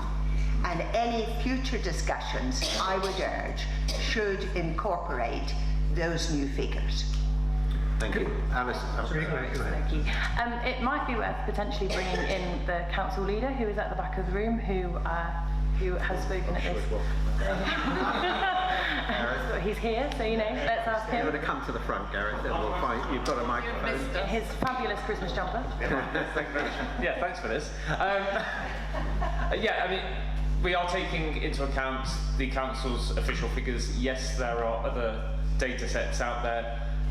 My view is that there are questions regarding those data sets, to be frank. So what we have to do is, as Paula said, be guided by the evidence, not conjecture, not slightly skewed data this side or slightly skewed data that side. It's what the council knows, and the council knows how many kids are coming through our schools at the moment. They know where precisely those kids are, what side of the river they're on, which primary schools they're going to, how many of them are likely to continue on to state education. the percentage on a year-on-year basis of how many would then go on to private education, which does happen, because we do have excellent primary schools, but then people feel that they maybe want to take their kids to private for the secondary stage. And we have to look at all of this in the round. But at the moment, no decision has been made, and we will look at all the evidence which is presented to us. Thank you. Thank you very much. Right. So now I'm going to ask if Geoffrey Stanton is here. Thank you. A microphone will be given to you, Geoffrey. Thank you. Mine's a detailed question about the Livingston Academy, which is proposed for the brewery site. We don't have much detail of what it's designed to do, because it was actually originally designed for Tower Hamlets, and the approval was transferred to Mortlake. What we do know is it's going to plan to have a large sixth form of 250, which is large for the size of the intake at 11. Now, the way this was achieved in Tower Hamlets was to recruit again at 16 in order to build up a sixth form, in that case of 300. Now, the size of the school will not justify or not generate a sixth form of 250 unless the same is done in Mortlake. So it looks to us as if about 30 pupils per year will be taken into the sixth form of the Livingston Academy at the age of 16. Now, many people here will know that the other two sixth forms in the area, at Christ's and RPA, are quite recently established and still building. So my question is, have they been consulted about the way in which Livingston Academy is planning to recruit sixth formers? Right, gentlemen, ladies. I can. Yeah, Paul. Thank you. Yeah, sounds good. I love it when they fight. Yeah. No, thank you for that. So, let me just say that, just a few comments. It was not a school designed for Tower Hamlets. It was a sponsor that got approval for a school in Tower Hamlets that was no longer needed, and because there were no further rounds of free school applications coming, they were then moved by the Department for Education looking for another school, and the Department for Education approved them as the sponsor locally. So they will be looking at, and actually Livingston, the name Livingston is Ian Livingston is actually a Barnes resident. He knows the area very well, very engaged in the local area, and it will be a school designed well for the local area. Now, each school has control of their own sixth form, and it is up to them. And the school will plan for a sixth form. I'm not sure I follow the 30 students going into it. It varies greatly between schools, and as you say, the sixth forms, as many of us know, are quite new and continuing to grow. What I can say is that we've got a very good family of schools in this area, and I know because I was in charge of schools and education for many years in the borough, and I know that the schools, at the same time as being a little bit competitive with each other, as they all are, and competing for students, they all work together very well as well, and they will, as they go along, I'm sure, be coordinating and providing a system of sixth forms that will work for local students. So I'm sure they will come in and have a cooperative approach with the other schools and develop together to make sure that they're all successful. Thank you. Can I come back on that? Because the council website does specify that the size of the sixth form will be 250. Yeah. It also says that the intake will be a sixth form entry, 180. Yep. There's no way you can get a sixth form of that size, particularly if it's primarily A level, which I think it's going to be, from that intake at 11, unless you recruit at 16. And that is what was proposed in the Tower Hamlets model. We have no other information, as far as I know, about what the design of the school here is going to be. So my question remains, have the other two schools been consulted at this stage about why that sixth form is supposed to be so large? So the 250, you have to remember, is over 2 years, so it's 125 per year. So it's not that you jump from 180 to all of a sudden a larger intake at sixth form. There is movement between the schools. Many students do choose to go to different schools for sixth forms. The bulk of them come from the local school, and it'll depend on what those students feel about the sixth forms. We've got certain schools, for example, Waldegrave was a school that sort of raced ahead of the others in terms of popularity, and everybody wanted to go to Waldegrave, and they could have filled that over multiple times. So that will come back, and that will develop. It's not a matter of the school consulting the other ones before, but they will be working together. You've got to keep in mind, it's not 180 to jump to 250. It's 180 to 120. No, I fully understand that, but the sixth forms also have to be financially viable, and the two local ones, in my view, are not yet viable. Yeah, no, and they would agree with that, because they are still developing theirs, and they're still gaining confidence in theirs, and they are still expecting to grow theirs. So just to jump in slightly, I understand that neither Christ's nor RPA has raised concerns. I understand that from officers, and that was, I think, a message that was again said on Monday evening when we were with officers in the council. Okay, and Seamus? And sorry, just to follow on that, Achieving for Children, they asked Richmond Park Academy what were their views on a potential sixth form in the Mortlake site.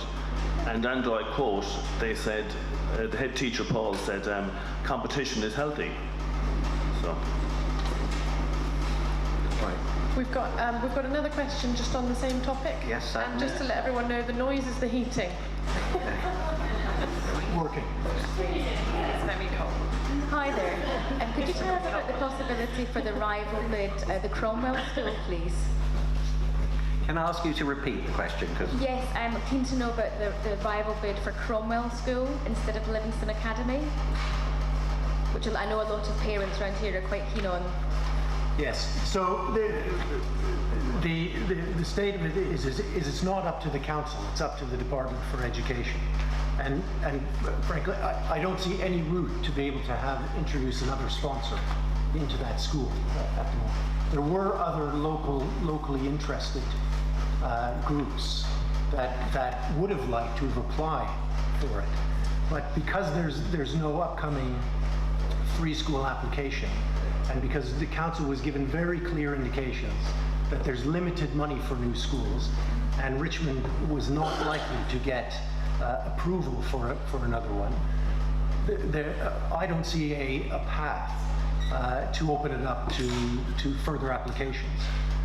But it is not up to the council to do that. It is the Department for Education. Because if you look at the leavers destinations and also the school exam results from the current Livingston Academy schools, they're not as good as the ones from the Fulham Boys School, which is the competing bid for Cromwell School. So from a parent point of view, obviously you're more keen to see what the actual outcome is at the end of the school journey. So it's a little bit disappointed to hear that. No, I understand, and there will be different views, and you've got to look at the Livingston schools and where they've come from in order to assess them at a certain time. I would have also liked to seen a very close tie with Thompson House School. It's very natural to have that, and so they were a trust that was interested in it, but there was no opportunity for them to bid. So there are a number of interested potential parties for the school, but unfortunately the process doesn't allow it.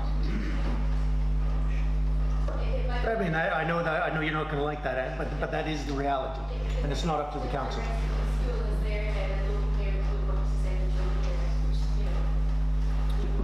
Yeah. Anyway, I think local parents do need to hear from Livingston Academy, and they need to be out presenting their vision for the school and what they're going to do. And I agree that, you know, all the things we're talking about with transport and any transport issues, etc., those are impacted about the proximity of the students and where they come from. The greatest situation we've got is everybody has extremely high confidence in it, and we've got we've got enough kids in the area. We've got a very localized student body that are coming from close, and all of that comes from the confidence in the school, and I would say comes from the leadership. So you're absolutely right, Livingston Academy does need to, and we as councillors need to be holding them to account, need to provide the leadership at that school that local parents, local families have confidence in. Okay. Right, ladies and gentlemen, we've now exhausted all the pre-submitted questions. So I'm now going to ask you to bring questions from the floor. The questions must be relevant to the Sheen and Barnes and the 2 Barnes wards. We're not entertaining questions outside of that area. Mortlake and Barnes Common. Yeah, Mortlake and Barnes Common. Thank you. Right, so, sir, if you'd like to lead off, the microphone will come to you. Please remember, I want it as a question. It is important that my colleagues have something to answer. Thank you. Thank you. My name is Tim Lennon. I live up by in Spencer Gardens on the other side of the brewery line.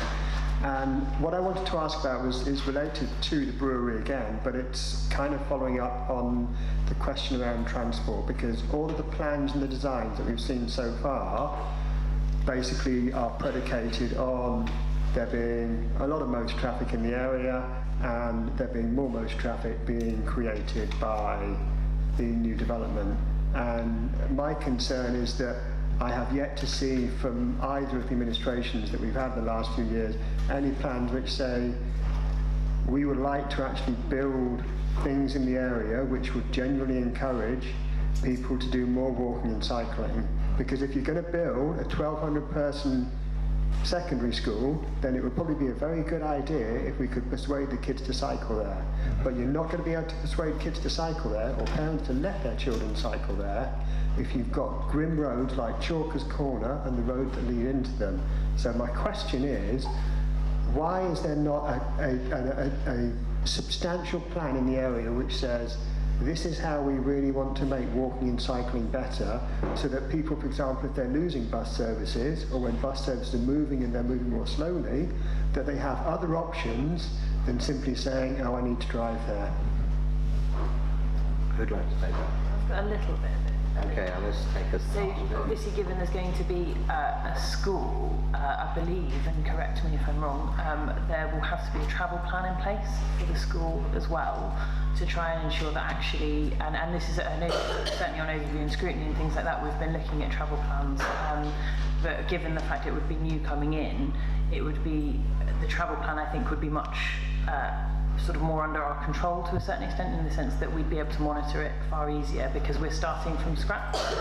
So I think that answers in part a bit of the question. I'm going to say it doesn't, I don't think, because the school doesn't build the road. The school doesn't control how our roads behave or what we do on our road. The school can say to its kids, you must all walk and cycle, but that is simply not going to happen if we have a built environment, if we have roads. You know, I mean, look at the queues into Herodian every morning. We can say to Herodian, give me a really good school travel plan, and that will have absolutely zero effect until we as a council, and so I think this is my point, it is the council's responsibility to provide the actual places for people to be able to walk and cycle safely. So I think in part 20 mile an hour, should we be able to put 20 mile an hour through, that will help that. Obviously you and I have also spoken sort of offline about some of the things that we can do. So I know that one of the things that I've raised with you personally is I'm a 25, nearly 26-year-old, and I can't stand cycling, in the sense that I can't, I'm really bad at it. So is there, like really bad at it, I go into trees, it's not good. And is there something that we can perhaps do to enable and to try and help and support people who can cycle but not very well, so that there's a support network there, to also engage with people sort of saying, actually, you know, it is fun to do and it's okay. I think Alex wants to jump in. Let's say this on behalf of the administration. When it relates to specific planning applications, of course I don't want to talk about the specifics, but what I'd say is noted. I think it's a good point, but I think that the challenge that exists, and I think probably the councillors have been involved in previous administrations would acknowledge this too, is that every infrastructure investment of the nature you're asking for in relation to a development means the money isn't spent somewhere else in a different way. There's a trade-off. You know, there's not this sort of bottomless pit of money. There's a sort of sum of money that comes from development, and Yes, broadly I agree with you. That's exactly the type of area that we should be spending money on to support active travel and diminish the reliance on the motor car. But that does mean that some other things that might want to be done in the border of Mortlake and Barnes area as a result of a given development that may or may not go ahead might not be possible. So there are trade-offs.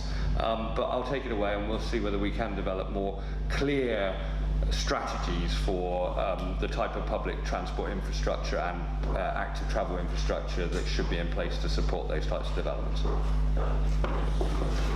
Right, there's a gentleman over there to the left in the... Please, Graham. No. Good evening, my name's Graham Kench. I came here this evening obviously to listen to all the words of wisdom spoken, but particularly to draw people's attention to the 419 bus, which has already come up.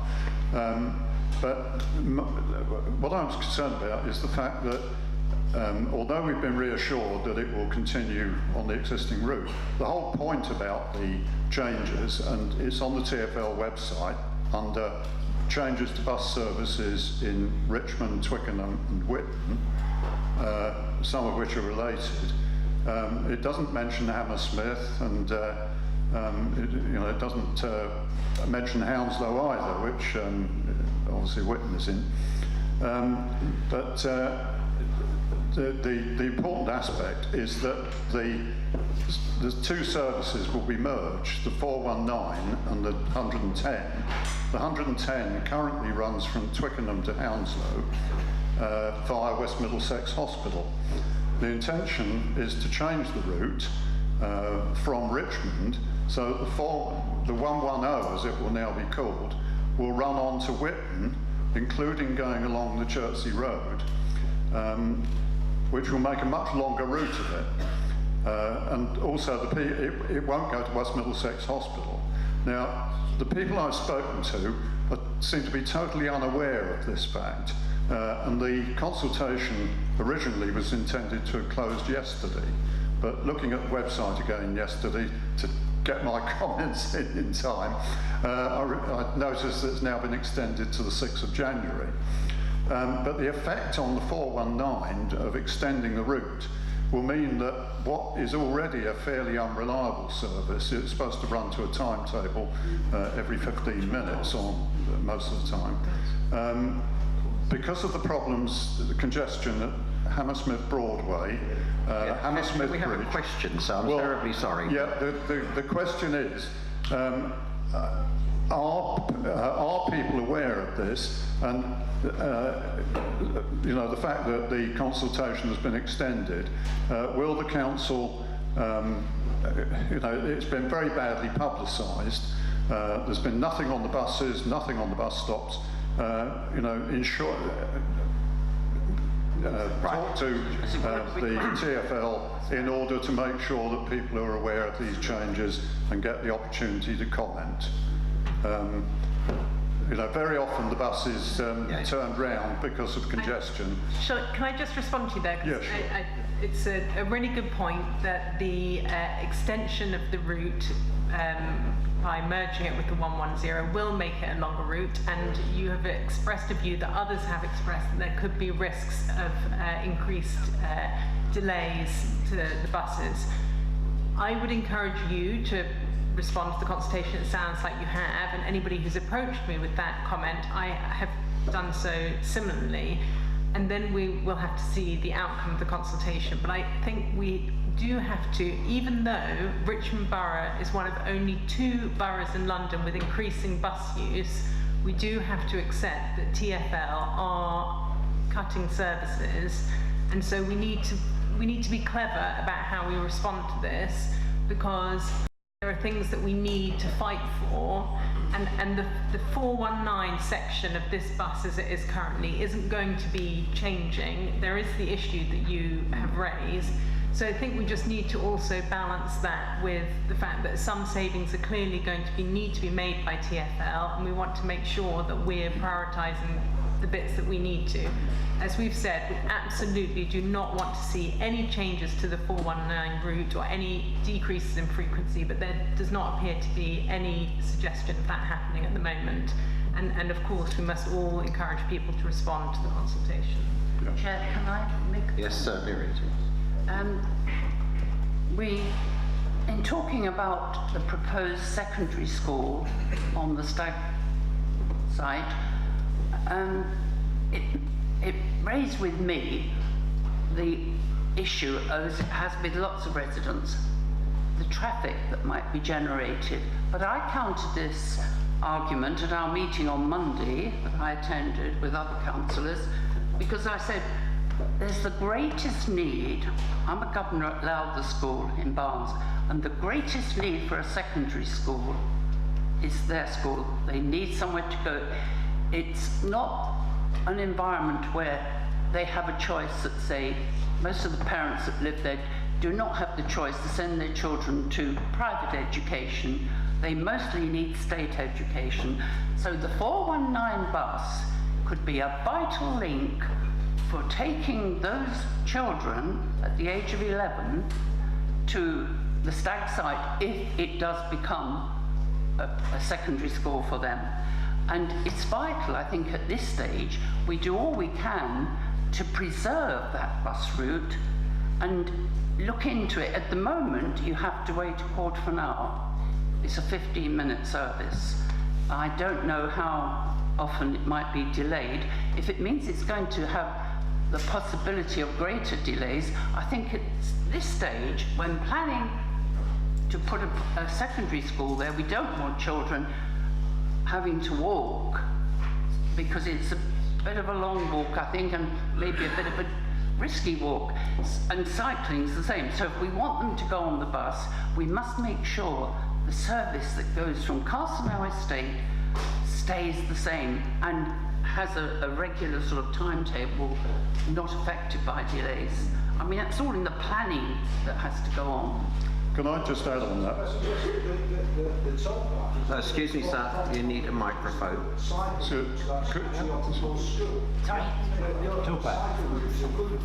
Yes, that's an alternative.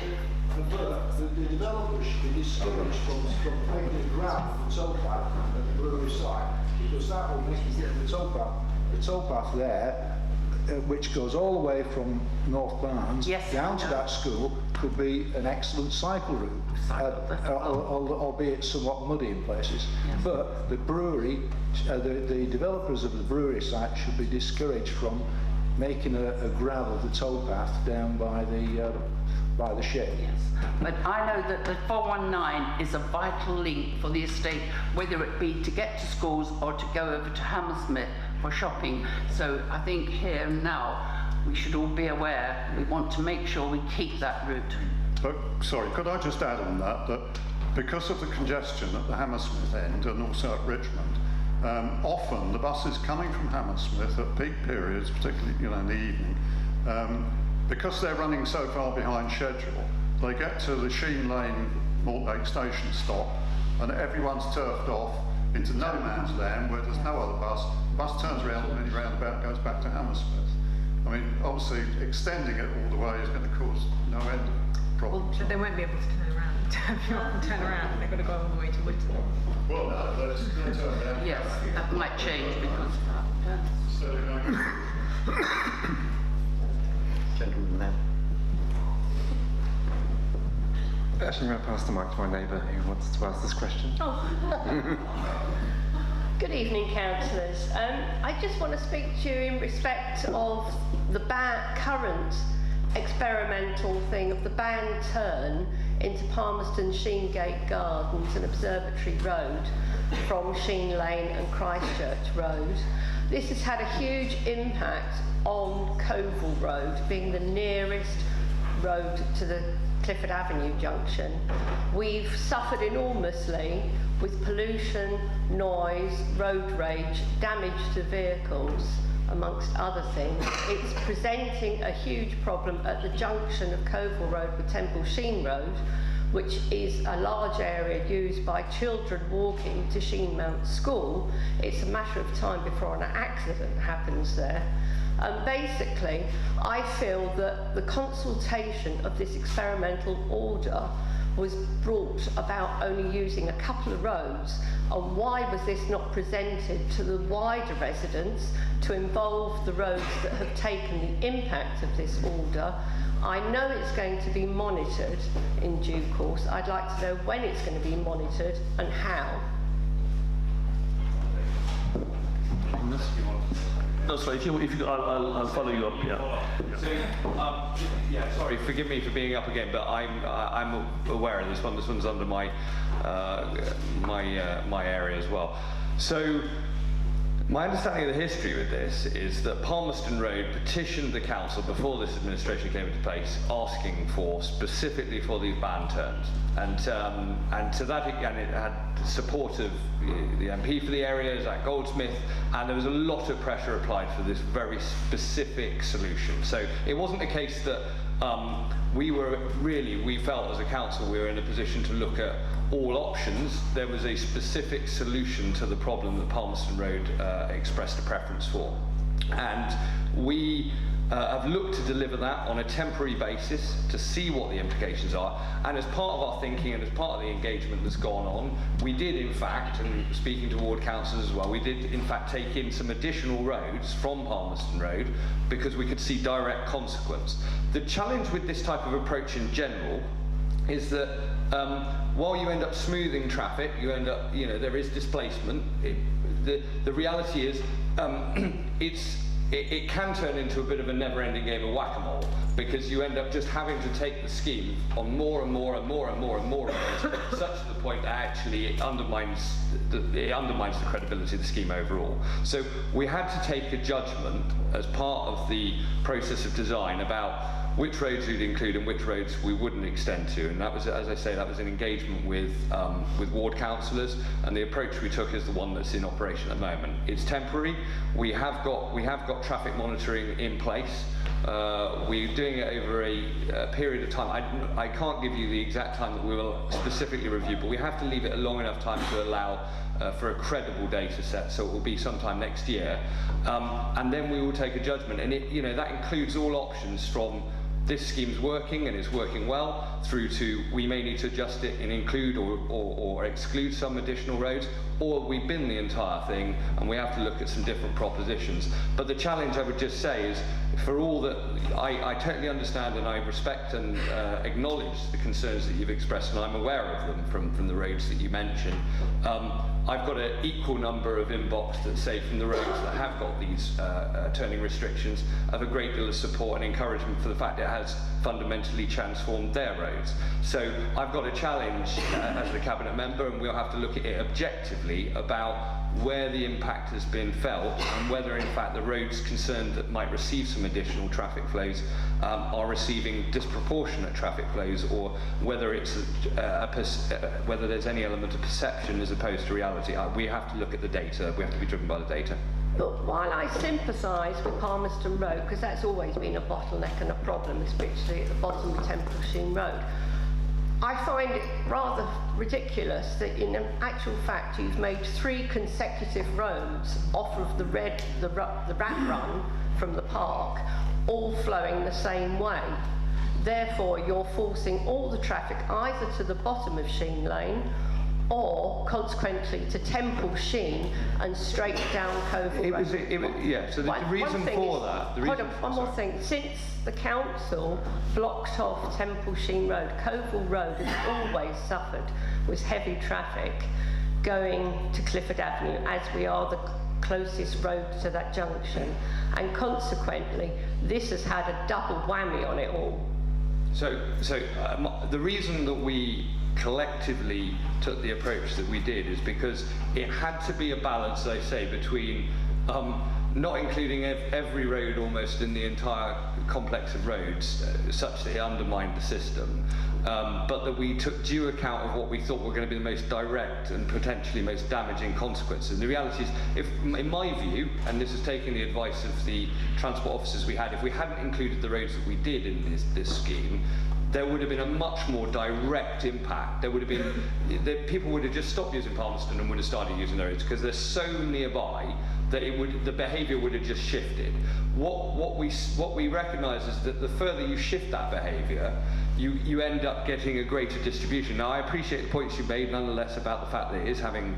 But it's all coming down Coval. It's going nowhere else. Sure. No, look, I understand that. We've got footage of it literally forgive me. backed I know up. that. Look, I understand that's the perspective you've taken, and it may be right. I don't know, but we have to be driven by the data. And what I've said is, this is not set in stone. This doesn't have to stay, but we do have to see what the effect is. Because actually, if we have reduced overall traffic flows through the road system overall, then that actually is a positive. That doesn't mean it's enough of a positive to carry on with it. But what I'm not clear on is whether or not we have simply moved the problem, or whether that's your view. I understand that. No, you have to be in. I can't need to look at the data is the point I'm making, rather than take because you'll have a view. If I took the view of a Palmerston Road resident, they tell me this problem's solved. So I've got a problem in terms of your view versus theirs. Palmerston Road, I fully support that because that is an impossible road. Sure. Coval Road is probably just as narrow as Palmerston Road, and we have two blind bends in that road with no passing spaces. So your preference would be that we had not included the other two roads? Is that right? Yes. Well, I can tell you for a fact that those other two roads we did include would probably take a different view, and we received representations to that end. So you can't please... But what I'm saying is the road that's actually taken the brunt of it all was not consulted, and as far as I'm aware, there's been no monitoring in Coval There is Road monitoring. opposite There is monitoring going on the overall road network, which will be able how are they monitoring Coval Road? Which will be able to take account of the traffic flows that feed into Coval. Coval's not specifically covered. There's no wires across the road. No, I said Coval's not specifically covered, but the roads that feed into Coval will tell us whether traffic is moving through that route. I need to be sorry, monitoring just about on that. Last Monday morning, on a brisk Monday morning at 6 degrees, I stood outside number 28 Sheen Road for an hour and a half, and I collected a lot of interesting data. Because by standing outside number 28, I could see all the traffic exiting from Palmerston Road onto Sheen Road, and also all the traffic exiting from Observatory Road onto Sheen Road over an hour and a half. Now, it was very interesting to see the different data, which I'm happy to share with you afterwards. But responding to local residents, they asked me to, see what I could do about it, and I've collected some interesting data from the bottom side. And now on Monday morning, I plan to be there from 7 o'clock to 8:30 again, weather permitting, and I'll monitor all the traffic that will go at the Coval Junction and Sheen. And you're very welcome to join me if you wish. But that data will be very useful then to compare, to do the same thing in January. Obviously over Christmas the data will be skewed, but we'll go back to regular good data again, possibly in the second week of January, and then we can see then the traffic flows, for example, 7 to 7:30, 7 to 8, and 8 to 8:30. And just to finish, it was encouraging to see on Sheen Road the traffic coming from the park area down Sheen Road.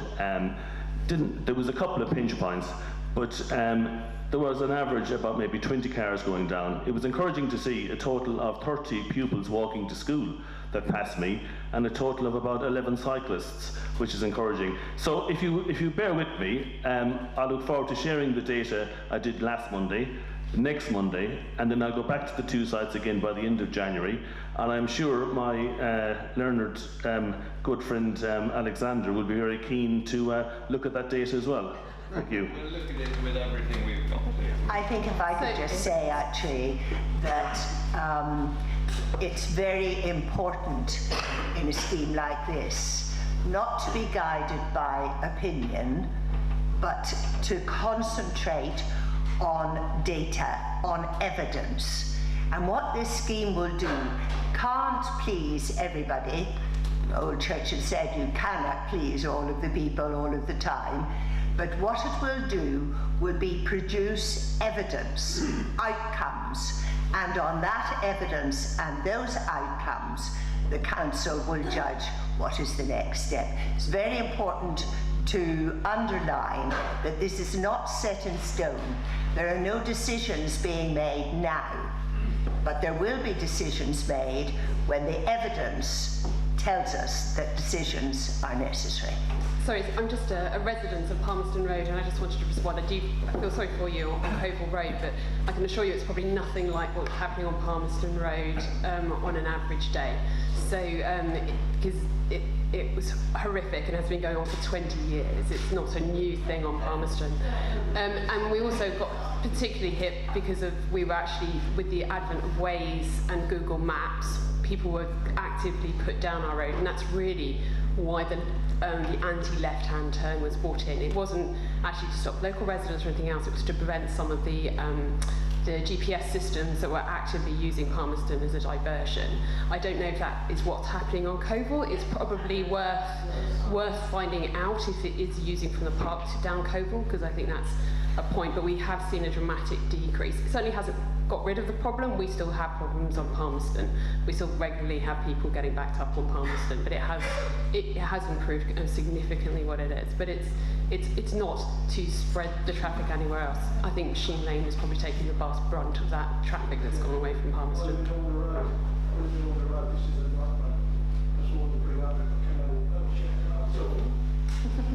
I must tell you this because I've been sick, that's my wife, and these photographs, see these photographs, I lived there, my father lived there, 1904, all them photographs of my house over there, that monstrosity down here, built in the 70s. Anybody living on that estate, I used to walk at Mortlake. Can you use the microphone? Mortlake Garage. I worked there since 1972. Yeah. And Ron Treble was the person that got the 419. It used to be the 485 that run down through the estate. Right. And Ron Treble lived on Mortlake Green. He was a gold badge LT man, quite a top man. He got that down there. But going to this monstrosity in Mortlake High Street, one of your councillors sitting there now, I just said to her about, when I came in, I spoke to you, didn't I? And said to you about Mortlake Business Centre. Now, my wife was 75, she passed away 3 months ago. But this road is awful, awful. It was a cul-de-sac. This was a cul-de-sac in the 70s. We had terraced houses at the bottom of this road. You couldn't get in the road. They knocked all them down. The Lonsdale chap who ran the development lived in Lonsdale, the builder. And he said to my wife, we will move, we won't... sorry, man, am I boring you, sir? No, I just have to question. No, I'm looking at this man. I'm listening. Sorry, I'm sorry. Anyway, he told us we're going to come by bike. The Charlie Butler was knocked down. They put that monstrosity up, knocked all the houses down, because you couldn't come down Norfolk Way and come into Alder Road. It was a cul-de-sac. This was a cul-de-sac. The nearest road into this road is Avondale Road. So they come all over Clifford, this down by the White Hart Lane, along Norfolk Way. They used to go out to the bottom where the Mortlake left and right. But they don't do that now. They'll come down Alder Road. We can't get... One car comes down the road at 30 miles an hour, which is a road, 100 yards long. I've seen a car come down at 30 miles an hour, because when they come up along Norfolk Way, they want to come down. Car coming into the road the other way, they meet. Can I suggest... It's a one-way street. Why did you give Councillor Eamon your suggestion? One-way street, 100%. One way. One way. It's a rat run. Whatever way you want to do it, I'll go down Avondale Road and come back. This is a one-way street. What I'll say to you is, I'm sorry, sir. No, it's all right. Just send me the details after the event. We'll make sure we get your details. We'll look at it. What I would say is, one-way streets often appear to be the solution. I'm not saying we wouldn't do it, but the problem with one-way streets is they often encourage greater speeds because you don't meet any oncoming traffic. People go faster. No, but the roads are so small. But we need to look at it. I'll take it away. We'll take the details away and we'll get back to you. I appreciate that. Thank you, everyone. Ladies and gentlemen, I'm going to ask for one more question and then we'll... There's a lady down here who's been waiting very patiently who will give us our last question. I just wanted to know, I saw on the slides that we had 3 fatalities on the TfL road. May I ask which ones they are? Which road? Sorry, the fatalities. Honestly, off the top of my head, I couldn't tell you where the fatalities occurred on the TfL roads because they're not. I mean, I couldn't tell you whether fatalities occurred on our roads off the top of my head, but those are, they're on the map. Yeah, they're on the map. Yeah, yeah. Okay. Ladies and gentlemen. Okay. Okay. The information you require is at the back on the map. Right, ladies and gentlemen, I think really now it remains for me to thank, on your behalf, to thank all our ward councillors, Alex Ehrman and the leader, Gareth, for attending today and giving of their time, and for me to thank on their behalf for you to come along and give all your questions and discuss the matters that affect these three wards. So on that note, I'd like to thank you all. I wish you all a very Merry Christmas, and I still haven't seen a result of what's happening in the other place at the moment. And Stephen, can we thank you? Yeah.